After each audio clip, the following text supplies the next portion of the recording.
A família Cucurbitaceae compreende aproximadamente 118 gêneros e 825 espécies, adaptadas às regiões tropicais e subtropicais de ambos os hemisférios. Nessa família estão inseridas abóboras e morangas que pertencem ao gênero Cucurbita. A abóbora é uma planta herbácea de crescimento rasteiro ou trepador. Seus frutos variam em relação à forma, coloração externa e interna, além das formas de consumo e tamanho. A abóbora, a Cucurbita moscata e a moranga Cucurbita máxima são culturas anuais, com crescimento indeterminado, onde as ramas alongam-se até 6 metros. Na mesma planta, encontram-se flores femininas, que originam os frutos, e masculinas, que fornecem o pólen, sendo que o fruto só se desenvolve a partir de flores femininas fecundadas através da polinização exclusiva por abelhas. Essa polinização garante boa produtividade e frutos sem deformações. As abelhas que polinizam as abóboras são as que trabalham mais intensamente das 6 horas da manhã até o início da tarde, com atividade máxima entre 8 e 9 horas da manhã. O hábito de florescimento das abóboras é geralmente monóico, ou seja, a planta possui flores unissexuais em pontos separados na mesma planta. Normalmente, as flores masculinas surgem primeiro e em maior número que as femininas. O período de floração vai de 35 a 40 dias após a semeadura e estende-se por 15 a 30 dias. As flores são amarelas e as flores femininas apresentam um ovário alongado, com um formato semelhante do fruto. No tipo Cucurbita pepo, as flores se abrem antes do nascer do sol e se fecham aproximadamente às 11 horas da manhã.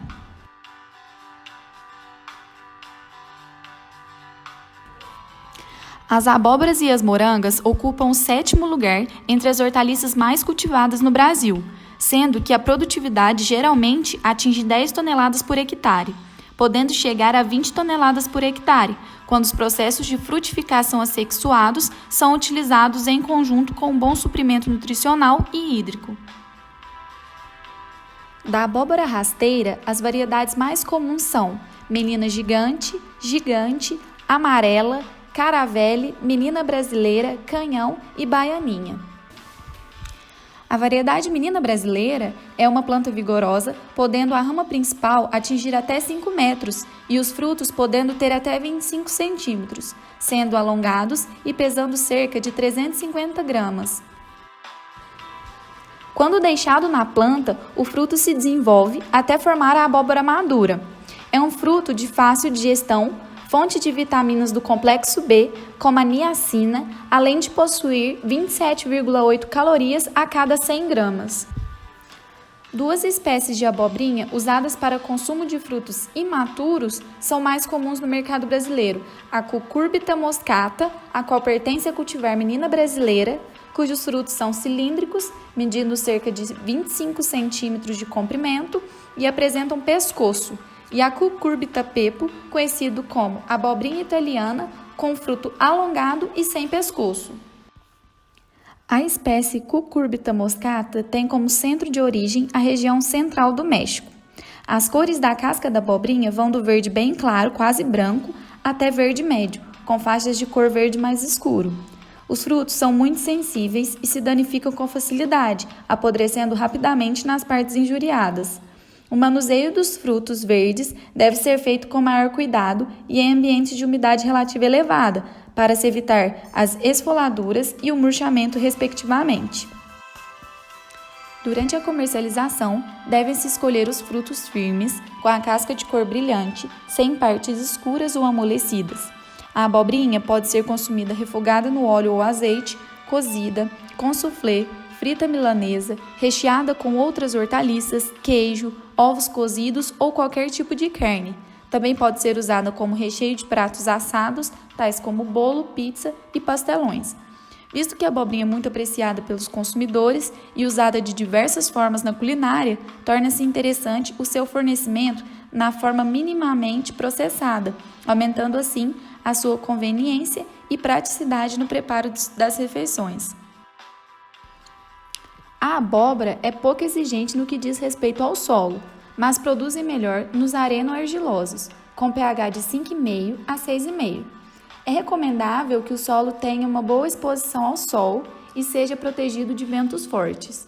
É interessante que o solo seja cuidadosamente preparado através de aração e gradagem, de modo que o terreno fique bem trabalhado, isto é, solto. As abóboras preferem clima quente, mas toleram temperaturas amenas desde que o frio não seja excessivo. Geralmente, o plantio é feito de agosto a novembro, mas pode ser feito também na seca em regiões de inverno suave. O ciclo da cultura é de 3 a 4 meses. A semeadura é feita diretamente na cova, sendo o espaçamento mais adequado o de 2 por 2 metros ou 3 por 2 metros entre covas. Em cada uma dessas covas adubadas e misturadas, deixa-se 3 a 5 sementes, conservando-se apenas 1 a 2 plantas dentre as nascidas. O desbaste e a extirpação das ervas daninhas junto às covas são obrigatoriamente feitos à mão. É recomendável a chegada de terra às plantas logo após o desbaste, o que favorece o enraizamento e, de certa forma, defende a cultura contra possíveis excessos de umidade no terreno. A abóbora é uma cultura muito exigente em água, tornando-se, pois, necessária a irrigação na época da seca. O reconhecimento dos frutos em ponto de colheita é feito pelo pedúnculo, que deve estar completamente seco e de cor cinzento-amarelada, sendo que a colheita dos frutos verdes faz-se um pouco antes. O rendimento médio da cultura em terras de mediana fertilidade é de 12 a 16 toneladas por hectare.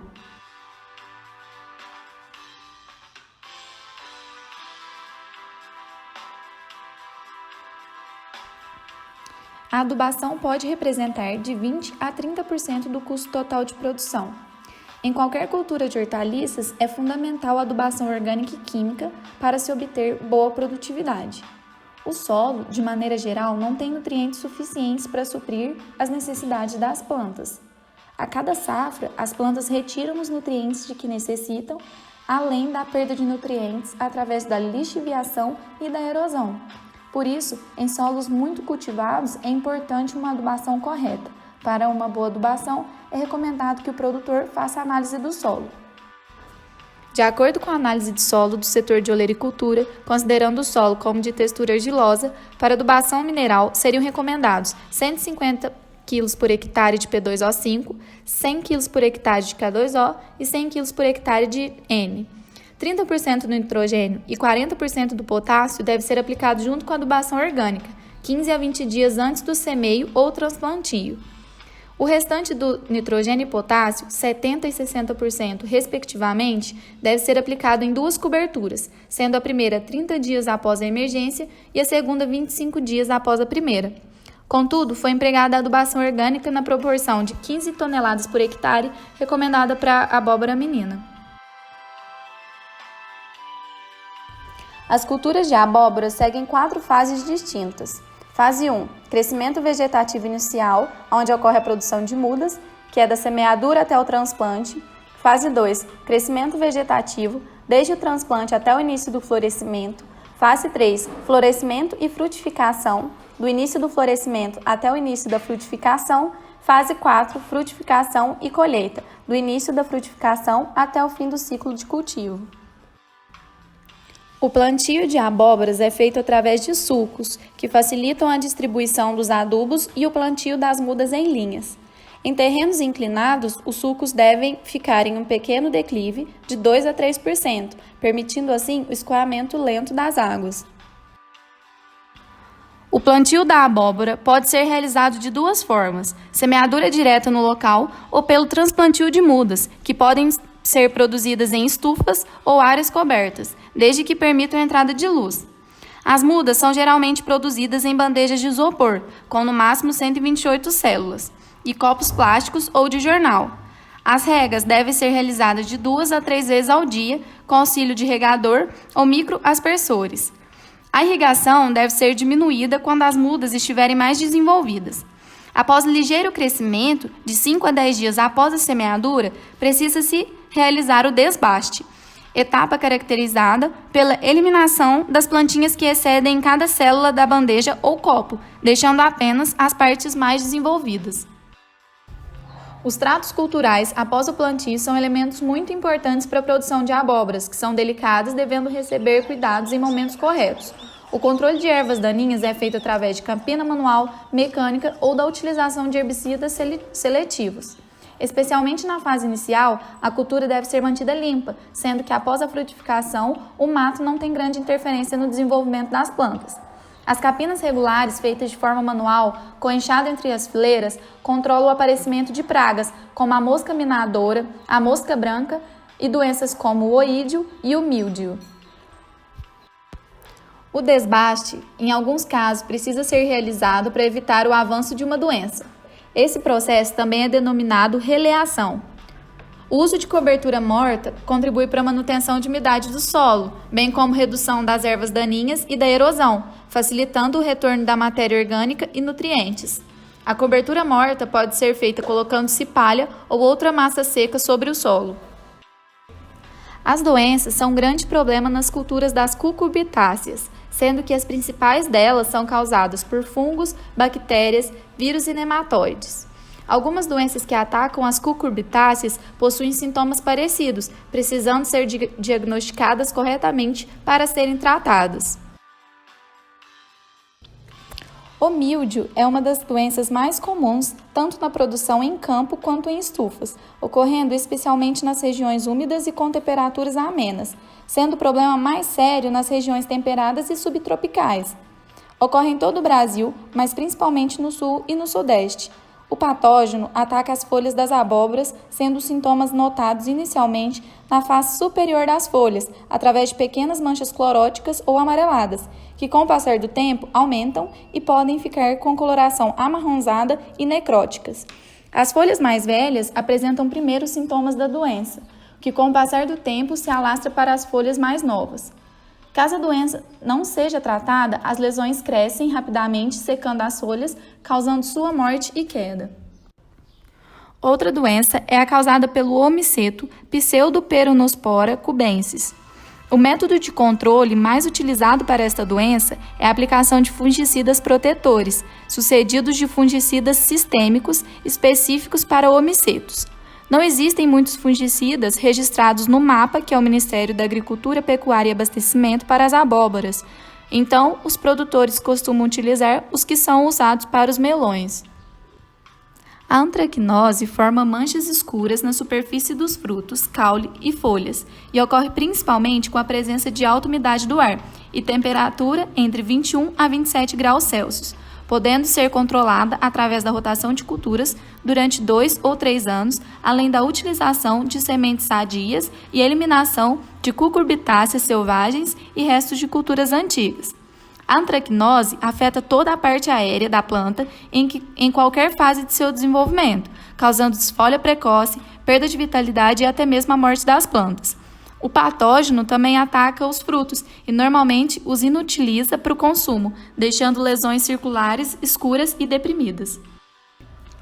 Já o oídio afeta as folhas expondo a queimadura do sol e é causado por um fungo que se desenvolve em temperaturas baixas, orvalho e nevoeiro pesado. A doença é mais grave em áreas secas e quentes. O fungo reduz a superfície funcional das folhas, causando perdas no rendimento e na qualidade dos frutos. Entretanto, raramente leva à morte. Os primeiros sintomas da doença em folhas, pecíolos e hastes jovens são manchas de cor amarelo palha. O crestamento gomoso do caule é provocado pelo fungo, que se desenvolve em temperaturas superiores a 25 graus e que pode atacar qualquer órgão da planta, deixando lesões circulares de cor parda e preta nos frutos. Essa doença é controlada com rotação de cultura e uso de sementes sadias. O acondicionamento para que, enfim, seja comercializado essas abóboras pode ser feito em caixas de madeira com forro de papel, evitando machucar os frutos que assim resistem por mais tempo. Alguns produtores também colocam os frutos em bandejas de isopor, envolvendo-os com o filme de PVC transparente para aumentar a vida útil das abóboras. O armazenamento pode se prolongar por 2 a 5 meses, em ambiente com 60 a 80% de umidade e temperatura um pouco maior que 12 graus.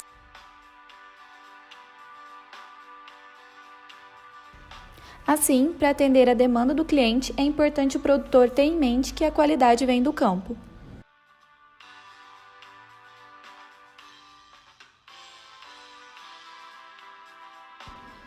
Inicialmente no nosso trabalho, foi coletado pelas integrantes esterco como fonte de adubo orgânico. A proporção seguida foi de 20 toneladas por hectare.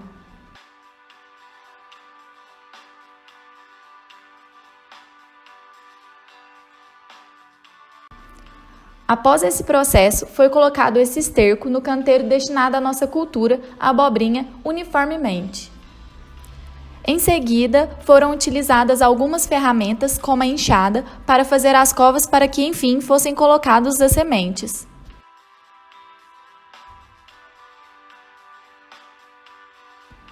Foram semeadas 2 sementes por cova. Após semeadas, foi regado o canteiro para deixar as condições ideais para o desenvolvimento inicial das abobrinhas.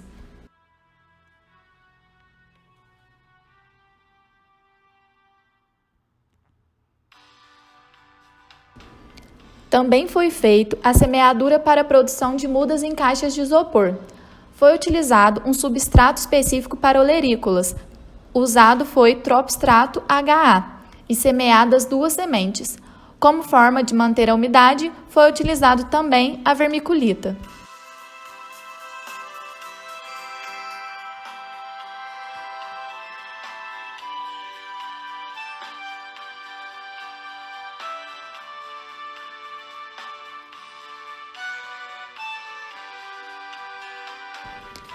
Logo após, a bandeja foi levada para a estufa, um ambiente protegido, longe de insetos, que tem condições controladas e ideais para o seu desenvolvimento. Foi necessário um controle rígido de plantas daninhas, que devido às condições ambientais foram favorecidas e manifestaram em grande quantidade.